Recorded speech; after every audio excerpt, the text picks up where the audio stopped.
Achilles tendon conditions like Achilles tendinitis or Achilles tendinosis, it often results from overuse. That's one reason we see it so often among active duty military service members. In this video, I discuss the signs, symptoms, and causes of Achilles tendinopathy for veterans dealing with those issues now. My name is Dr. David Geier, triple board certified orthopedic surgeon, sports medicine specialist, and anti-aging and regenerative medicine expert. I help veterans by writing Nexus letters that argue that your orthopedic injuries are connected to your military training and service so you can get the compensation you deserve.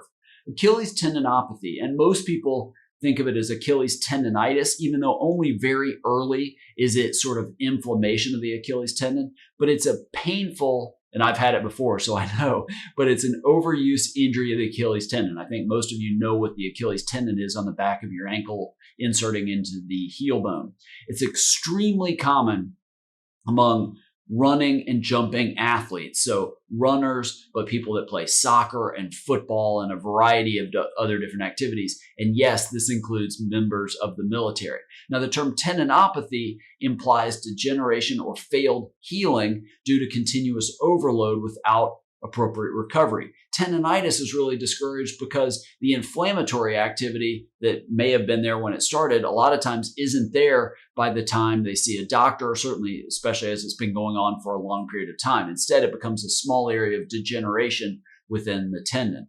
The exact cause of the tendinopathy varies, but again, it's typically excessive loading, at least in athletes and active people, excessive loading with not enough recovery time between training sessions, which for members of the military is very, very common, where they're just having to go constantly, really aggressive physical activity, whether it's runs or ruck marches or whatever it is with the duties that they have to do, not enough time to recover. Now, at the Achilles tendon insertion, the compressive forces on the Achilles tendon and on the calcaneus, the heel bone, from footwear like boots that place the ankle in dorsiflexion, so uphill running or marching, or maybe there's an anatomical abnormality like a Haglund deformity, a small piece of bone under the Achilles tendon, that also leads to the pain and leads to worsening problems with the Achilles tendon.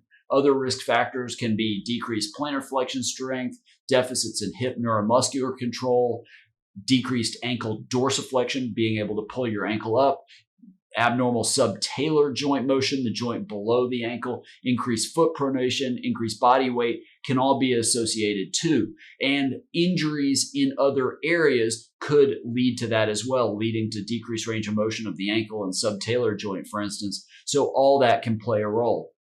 These are typically issues that don't necessarily start with bang, one injury in the one traumatic event, one traumatic fall, but typically build up over time. But it is very, very commonly experienced early by military service members. Maybe they go to sick call, maybe they don't because it's something a lot of times they can work through, or they don't want the stigma or the pressure from their superiors, so they just don't report it.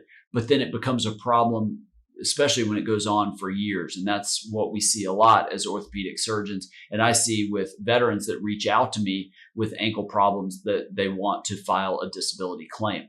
Now, if you have ideas for topics for future videos for this channel, injuries, risk factors for injuries, Nexus letters, DBQs, anything else, leave those in the comments below. Make sure to subscribe to my channel, click the bell to be notified when I release a new video.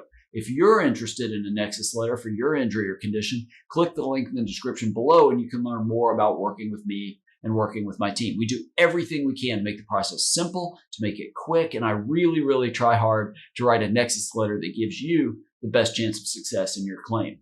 Thanks for watching, and I look forward to helping you.